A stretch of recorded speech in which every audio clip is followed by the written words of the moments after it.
Rouse Avenue court का फैसला सामने आते ही कुछ ही घंटों के भीतर सीबीआई ने दिल्ली हाईकोर्ट का दरवाजा खटखटा दिया। 3.5 साल पहले ये केस जहां से चला फिर वहीं आकर पहुंच गया। लेकिन इस पूरी प्रक्रिया के दौरान आम आदमी पार्टी पर जो गुजरी वो भी समझिए, क्योंकि सवाल यह है कि क्या इसे किसी सूरत में जस्टिफाई किया जा सकता है। क्या क्या हुआ देखिए। इस केस में केजरीवाल को खुद 177 दिन जेल में बिताने पड़े। मनीष सिसोदिया को 510 दिन यानी कि लगभग 1.5 साल के करीब। आपके सांसद संजय सिंह 181 दिनों जेल में रहे। तेलंगाना के पूर्व मुख्यमंत्री के चंद्रशेखर राव, केसीआर की बेटी के कविता भी 150 दिन जेल में रहीं। के कविता ने इस फैसले पर प्रतिक्रिया देते हुए सत्यमेव जयते कहा और दावा किया कि यह मामला राजनीतिक प्रतिशोध के तहत उन्हें फंसाने की एक साजिश थी। हालांकि शराब घोटाले से जुड़े 2 केसेस हैं। एक सीबीआई ने दर्ज किया, एक केस जिसमें अभी ईडी की जांच जारी है। पहले सीबीआई के जिस मामले में अभी राहत मिली है वो आपको बताते हैं। 2 केसेस जो साथ चले हैं पैरेलल। आगे सीबीआई की बात, ईडी की बात करेंगे। दरअसल सीबीआई ने प्रिवेंशन ऑफ करप्शन एक्ट के तहत भ्रष्टाचार का मामला दर्ज किया।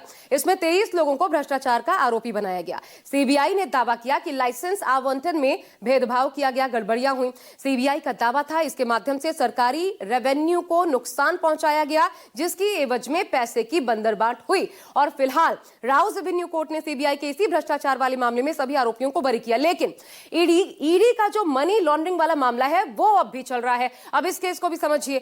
अब शराब नीति में ईडी की एंट्री कैसे हुई बताते हैं आपको, क्योंकि आरोप लगे कि तथाकथित शराब घोटाले का पैसा अलग अलग राज्यों में चुनाव में आम आदमी पार्टी की तरफ से इस्तेमाल किया गया और इन आरोपों के आधार पर ईडी की एंट्री हो गई शराब घोटाले की जांच में, जिसके बाद केजरीवाल पर ईडी ने पीएमएलए यानी कि prevention of money laundering act इसके तहत केस दर्ज किया। इसके बाद ईडी ने जांच शुरू की। जांच में दावा किया गया कि टेंडर्स में होलसेल बिजनेस के लिए 12% कमीशन बुक हुआ, जिसमें 6% आम आदमी पार्टी को गया। ईडी ने आरोप लगाए ऐसे लूपहोल छोड़े गए हैं इस घोटाले में ताकि आपको बैक एंड से पैसा लगातार मिलता रहे।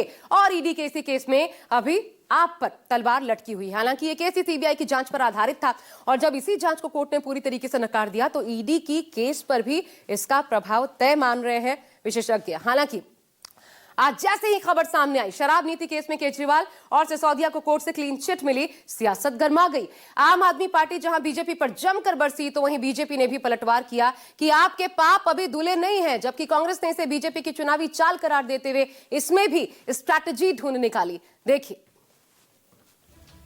शराब नीति केस में राउस एवेन्यू कोर्ट के फैसले ने सियासी भूचाल भी ला दिया है, क्योंकि फैसले के बाद केजरीवाल के आंसुओं को पूरे देश ने देखा और उनकी ईमानदारी पर कोर्ट ने भी मोहर लगाई है।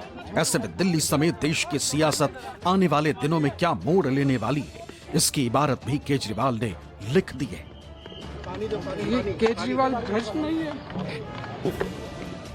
ये ऑर्डर जो है ये ऐतिहासिक ऑर्डर है।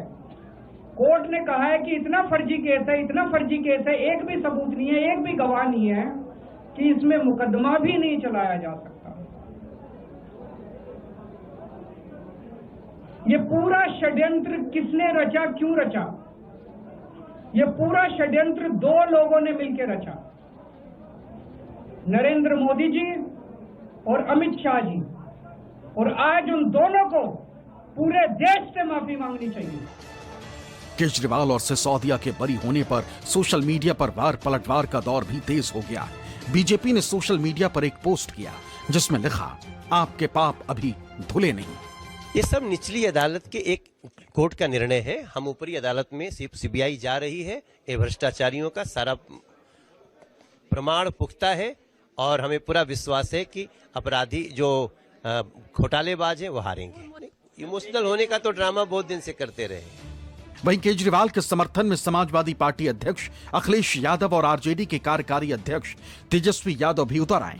अखिलेश यादव ने सोशल मीडिया पर पोस्ट किया, लिखा कि आज दिल्ली के लोकप्रिय पूर्व मुख्यमंत्री श्री अरविंद केजरीवाल जी के साथ सत्य और न्याय दोनों खड़े हैं। आरोप कभी इतना बड़ा नहीं हो सकता कि वो सच को आच्छादित कर ले। आज हर ईमानदार आशा भरी सांस लेगा और भाजपा के समर्थक शर्म के मारे घोर आत्मलज्जित हो रहे होंगे। भाजपा ने दिल्ली के निवासियों से विश्वासघात किया है। तेजस्वी यादव ने भी बीजेपी पर एजेंसियों के दुरुपयोग का आरोप लगाया। कहा कि जिस तरह केजरीवाल को न्याय मिला उन्हें भी आईआरसीटीसी केस में न्याय मिलेगा। चाहे जितने भी विपक्षी दल हैं, सब पे जो है केस मुकदमा एजेंसियां जो है लगी रहती है, गलत तरीके से गलत मुकदमा लगाती है। लोगों को तंग करने के लिए, लोगों का चरित्र हनन करने के लिए भाजपा जो है इसका इस्तेमाल करती है। तो अरविंद केजरीवाल जी बरी हुए हैं और हम लोगों को भी पूरा न्यायालय पे भरोसा है कि आने वाले समय में हम लोगों को भी न्याय मिलेगा और हम लोग लड़ रहे हैं। विपक्षी दल हालांकि मामले में केजरीवाल के साथ खड़े दिख रहे हैं, लेकिन एक नया सियासी बवाल तब मच गया जब कांग्रेस और केजरीवाल में जुबानी जंग छिड़ गई। कोर्ट से केजरीवाल के बरी होने को बीजेपी के राजनीतिक चाल करार दिया। कहा कि गुजरात और बाकी राज्यों में चुनाव को देखते हुए केजरीवाल सिसोदिया बरी हुए हैं, जिस पर केजरीवाल ने तीखा पलटवार किया। जो भी भारतीय जनता पार्टी की राजनीति को समझता है वो तैयार था इस चीज के लिए, क्योंकि आने वाले कुछ सालों में, महीनों में गुजरात और पंजाब के इलेक्शन आने वाले हैं। उसके लिए अरविंद केजरीवाल और आम आदमी पार्टी को नहला धुलाकर फिर से सबके सामने पेश किया जा रहा है, ताकि कांग्रेस को कैसे कमजोर किया जाए। यही बात कांग्रेस को कमजोर करने की आपने कड़ी में देखी कि कल चिदम्बरम साहब के खिलाफ सैंक्शन फॉर प्रोसिक्यूशन आ गया, तमिलनाडु में चुनाव है। और आपने देखा पिछले हफ्ते मेरठ में टीएमसी तक की तारीफ कर दी प्रधानमंत्री जी ने कांग्रेस को नीचा दिखाने के लिए। तो असली दुश्मन भारतीय जनता पार्टी का सिर्फ और सिर्फ कांग्रेस पार्टी है, जिसके खिलाफ वो जहर उगलते हैं, जिसके खिलाफ वो नारे देते हैं कांग्रेस मुक्त भारत के, क्योंकि लड़ाई लड़ना बिना समझौते के सिर्फ कांग्रेस पार्टी जानती है। केजरीवाल जेल गया, रॉबर्ट वाड्रा जेल गया, संजय सिंह जेल गया, क्या राहुल गांधी जेल गया, मनीष सिसोदिया जेल गया, सोनिया गांधी जी जेल गई?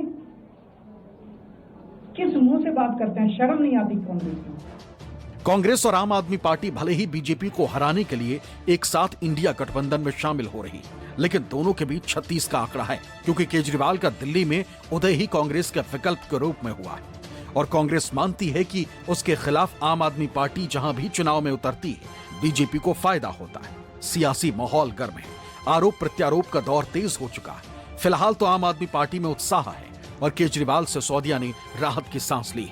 अब देखना होगा कि आम आदमी पार्टी की अगली रणनीति क्या होगी। दिल्ली से ऋषिकेश कुमार की रिपोर्ट, न्यूज़ 24। हालांकि बड़ी इंटरेस्टिंग चीज है कि पहली बार नहीं है जब कोर्ट ने हाई प्रोफाइल राजनीतिक केसेस में ऐसा फैसला दिया हो, पूरी तरीके से यू टर्न, इससे राजनीति पूरी तरह प्रभावित होती हो। ऐसे फैसले पहले भी आए हैं। एक उदाहरण दिखता है कॉमनवेल्थ गेम्स घोटाले से जुड़ा हुआ। अप्रैल 2025 का यह मामला था। इस मामले में ईडी ने खुद क्लोजर रिपोर्ट हालांकि लगा दी थी, जिसे कोर्ट ने बाद में मंजूर कर लिया। दरअसल जांच के दौरान मनी लॉन्ड्रिंग का कोई सबूत ही ईडी को मिल नहीं पाया। इसके बाद कोर्ट ने गेम्स आयोजन समिति के प्रमुख सुरेश कलमाड़ी, महासचिव ललित भनोट और अन्य आरोपियों को बरी कर दिया। और इसी के साथ 15 साल पुराना CWG घोटाला केस समाप्त हो गया। एक और उदाहरण 2G स्पेक्ट्रम घोटाले से जुड़ा हुआ है। दिसंबर 2017 का यह मामला, पूर्व दूरसंचार मंत्री थे ए राजा, द्रमुक सांसद कनिमोझी और बाकी कुछ आरोपी, उनको भी बरी करार दिया गया था। इस मामले में अदालत ने कहा था कि अभियोजन पक्ष आरोपों को साबित करने में पूरी तरीके से विफल रहा। और अब एक बार फिर आम आदमी पार्टी को मिली इस राहत ने राजनीतिक द्वेष के अध्याय में एक नई कहानी जोड़ दी। हालांकि ईडी के केस में क्या होगा, यह देखना होगा। लेकिन अब